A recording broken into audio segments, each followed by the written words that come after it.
कांकेर से खबर है। धर्मांतरित व्यक्ति का शव दफनाने का विरोध किया जा रहा है। गांव वालों ने शव दफनाने से रोका। मृतक के घर के सामने डटे ग्रामीण। घटनास्थल के लिए रवाना हुई पुलिस टीम। तो एक बार फिर से ऐसा मामला सामने आ गया है। पहले भी कुछ दिन पहले की खबर आपको याद होगी, जब एक मृत व्यक्ति के शव के अंतिम संस्कार को लेकर विवाद हुआ था और यही विवाद था कि हिंदू रीति रिवाज से उसका अंतिम संस्कार किया जाए, उसे मुखाग्नि दी जाए या उसे दफनाया जाए, और काफी मशक्कत उस मामले को सुलझाने के लिए करनी पड़ी थी। नीरज तिवारी हमारे संवाददाता हमारे साथ जुड़ गए हैं और जानकारी देने के लिए। नीरज, जरा विस्तार से बता दीजिए इस बारे में।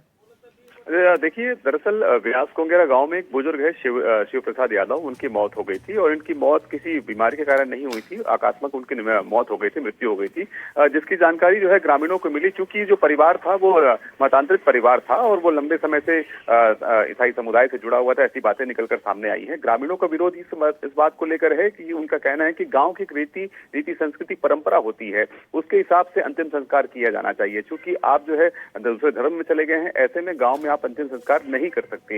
इन्हीं सब बातों को लेकर जो है गांव में तनाव की स्थिति थी, विवाद की स्थिति निर्मित हो रही थी। जब ग्रामीणों को सूचना मिली तो गांव के जितने भी लोग हैं सब उस परिवार के घर के बाहर एकत्रित हो गए थे। वो जो है इस बात का विरोध कर रहे थे कि गांव में अंतिम संस्कार करने नहीं दिया जाएगा। अगर आपको अंतिम संस्कार करना है तो आप पुनः अपने मूल धर्म वापस आइए, तब आपको गाँव स्वीकार करेगा और गाँव में आप अंतिम संस्कार कर सकते हैं। लेकिन फिलहाल जो सूचना मिल रही है उसके साथ ये है कि पुलिस के हस्तक्षेप के बाद, प्रशासनिक हस्तक्षेप के बाद जो है वहां से जो है शव को बाहर ले जाया गया है, यानी कि बाहर जो है शव को कफन दफन किया जाएगा। कहां दफन किया जाएगा फिलहाल इसकी जानकारी हमेशा गोपनीय रखी जाती है ताकि विवाद की स्थिति निर्मित ना हो। लेकिन ये कोई पहला मामला नहीं है। इसके पहले हमने देखा था कि कई दफे इस तरह के मामले सामने आ चुके हैं। अमाबेड़ा के इलाके की बात की, जैसा आपने थोड़ी देर पहले ही बताया था कि कांकेर जिले से ही वो घटना थी जहां पर 3 दिनों तक काफी बखेड़ा हुआ था, काफी विवाद की स्थिति थी, तनाव की स्थिति। पुलिस अभी भी तैनात है वहां पर, अभी भी उस गांव में तैनात है। तो ये स्थिति सामान्य नहीं है, क्योंकि ये इसमें देखा जाए तो एक हिसाब से मानवता भी शर्मसार हो रही है। जहां दो समुदाय के बीच में जो है लोग पिसते जा रहे हैं, विवाद हो रहा है, आपस में जो है मतभेद हो रही है, समाज एक दूसरे से लड़ रहे हैं, तो कहीं ना कहीं इसमें मानवता शर्मसार होती नजर आ रही है। नीरज, एक सवाल मैं यहाँ पे आपसे और करना चाहूंगा, थोड़ा संक्षेप में उसका जवाब दे दीजिएगा। अगर हम पिछले कुछ दिनों के घटनाक्रम देखें तो ऐसे मामलों की पुनरावृत्ति क्यों हो रही है? ये ऐसे मामलों की पुनरावृत्ति के मुख्य वजह जो है, अभी भी जो लोग कहते हैं वो धर्मांतरण ही कहते हैं, क्योंकि बस्तर के इलाके में खासतौर पे आदिवासी बहुल इलाका है। ऐसा नहीं है कि आदिवासी समाज के लोग ही धर्मांतरित हो रहे हैं। यहाँ पे जो दिगर समाज के लोग हैं, चाहे ओबीसी हो या अन्य समाज की बात करूं, तो वो समुदाय के लोग भी आ रहे हैं। गाँव वालों को यही कहना है कि गाँव के आदिवासी की अपनी संस्कृति होती है, अपनी परंपरा होती है, अपने मूल धर्म होते हैं, लेकिन उन धर्म से जो लोग भटकते जा रहे हैं।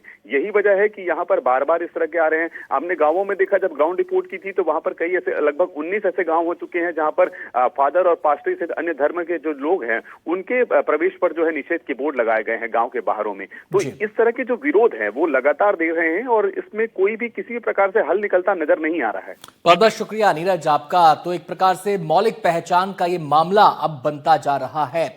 धर्मांतरण भी हो रहा है, लेकिन जो आदिवासी लोग हैं इलाके के, वो अपनी मूल पहचान को नहीं भूलना चाहते। वो ये चाहते हैं कि उनकी मूल पहचान कायम रहे और उसमें किसी भी किस्म की किसी की भी दखल ना हो, और यही वजह है कि ऐसे मामलों को लेकर अब विवाद होने लगे हैं।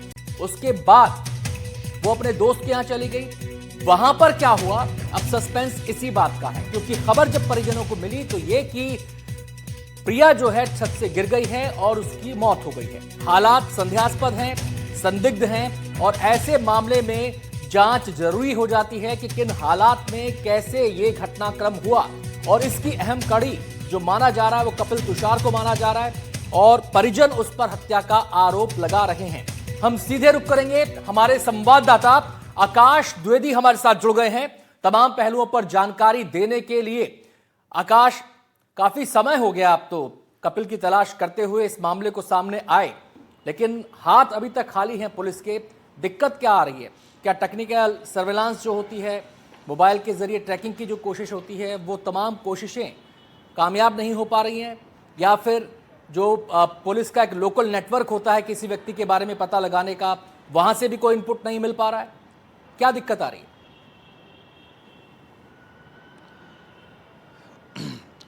4 दिन बीत चुके हैं अनंत, लेकिन अब तक पुलिस के हाथ खाली हैं, क्योंकि कपिल उस दिन से फरार है। फरार होने के बाद वो अपने गांव खंडवा भी नहीं पहुंचा है। और उसका फोन बंद होने की वजह से आखिरी लोकेशन संभवतः भोपाल ही मिल रही है। इस वजह से कपिल अब तक पुलिस के हाथ नहीं लगा है। हालांकि 2 टीमें स्पेशल गठित की गई हैं कपिल तुषार के तलाश के लिए। एक टीम खंडवा में लगातार सर्चिंग कर रही है, एक टीम लोकल लेवल पर भोपाल में भी सर्चिंग कर रही है, लेकिन कपिल तुषार पुलिस के हाथ नहीं आया है। कल कपिल के परिजन खुद भोपाल के चूना भट्टी थाने पहुंचे थे। उनके पिता का ये कहना है कि कपिल कहां है ये उनको पता नहीं, क्योंकि उसका फोन ऑफ आ रहा है। वो इस घटना के बाद अपने घर नहीं पहुंचा, इसलिए वो गुमशुदगी की रिपोर्ट दर्ज कराने पहुंचे हैं। हालांकि वो इस पूरे मामले का प्राइम सस्पेक्ट है और हत्या का आरोपी पुलिस ने बनाते हुए इस प्राइम सस्पेक्ट की तलाश शुरू की है। जब तक कपिल पुलिस के हाथ नहीं सुलझता है, उस दिन की घटना की पूरी जानकारी लग पाना संभव नहीं है। एक कड़ी यह है, दूसरी कड़ी है मौत की असल वजह क्या है। प्रिया मेहरा की मौत आखिरकार कैसे हुई? क्या छत के गिरने की वजह से ही हुई या फिर उसके साथ मारपीट की गई? उसके शरीर पर जो चोट के निशान पाए गए हैं, वो चोट के निशान क्या गिरने की वजह से हैं या फिर गिरने के पहले उसके साथ मारपीट हुई है या सिर्फ गिरने का एक नाटक क्रिएट किया है कपिल तुषार ने? फुल पोस्टमार्टम रिपोर्ट 2 से 3 दिन में आने की संभावनाएं रहती हैं, लेकिन मुझे लगता है कि सोमवार तक पूरी पोस्टमार्टम रिपोर्ट पुलिस के हाथ लगेगी, तब ये पता चल पाएगा कि आखिरकार प्रिया की मौत की असली वजह क्या है। हालांकि शॉर्ट पीएम रिपोर्ट में यह बात स्पष्ट हुई है कि किसी हार्ड सरफेस से टकराने की वजह से उसकी मौत हुई है, लेकिन उसके पिता का आरोप यह है कि अगर वो छत से गिरती तो सिर से खून आता, हाथ पैर टूटते, लेकिन उसके शरीर पर खरोच के निशान थे, उसके कपड़े फटे हुए थे। अब देखना होगा कि कपिल तुषार तक पुलिस कब तक पहुंचती है और फुल पीएम रिपोर्ट में क्या बातें सामने आती हैं। आकाश, इस मामले से जुड़ा एक और सवाल उठा था, वो ये था कि केवल 2 ही लोग जो थे मौका वारदात पर मौजूद थे या संख्या 2 से ज्यादा थी? देखिए, उस वक्त कौन कौन था यह भी स्पष्ट नहीं हो पाया है। हालांकि कपिल तुषार का नाम इसलिए स्पष्ट है क्योंकि वही अस्पताल लेकर प्रिया को पहुंचा था, लेकिन उसे अंदाजा नहीं था कि उसकी मौत हो चुकी है। उसे लगा कि उसे चोट आई है, बेहोश होगी, इलाज के बाद वो ठीक हो जाएगी। लेकिन जब अस्पताल में उसे ये पता चला कि प्रिया की मौत हो चुकी है तो वो मौके से फरार हो जाता है। ये इनका परिचय जो है वो करीब 1-1.5 साल पहले का है, जब ये दोनों पड़ोसी हुआ करते थे। परिजनों का आरोप यह है कि उस वक्त भी कपिल तुषार प्रिया को फोन करके धमकी देता था, उसे परेशान करता था, लेकिन जब परिजनों ने समझाइश दी तो यह घटनाक्रम बंद हो गया। लेकिन उसके बाद क्या हुआ? क्या प्रिया किसी दबाव में थी जो अपने परिजनों को कई बातें नहीं बता पाई? और इस जगह पे जहां पे यह घटनाक्रम हुआ है, भोपाल के चूना भट्टी इलाके में, यहाँ के सीसीटीवी फुटेज को भी पुलिस खंगालने की कोशिश कर रही है। और अगर कपिल पुलिस के हाथ लग जाता है तो ये सारी बातें स्पष्ट हो जाएंगी कि उस वक्त कौन कौन था और किसकी मौजूदगी में पूरा घटनाक्रम हुआ है। क्या प्रिया को अपहरित करके चूना भट्टी इलाके में ले जाया गया या फिर उसे बुलाया गया, वो खुद से गई? ये तमाम सवाल हैं जिसके जवाब कपिल के मिलने के बाद ही स्पष्ट हो पाएगा। आकाश, आपने बताया कि खंडवा में जहां उसका घर है, गांव है, वहां पर भी पुलिस ने दबिश दी। क्या वहां से कुछ मालूमात हुई? अक्सर परिवार के लोगों को पता होता है कि उनके बच्चे का कौन दोस्त है, कहां वो जाता है, कहां उसकी रेगुलर आना जाना लगा रहता है, इससे काफी सुराग मिल जाते हैं। क्या ऐसी कोई जानकारी सामने नहीं आई? बिल्कुल नहीं आई अनंत।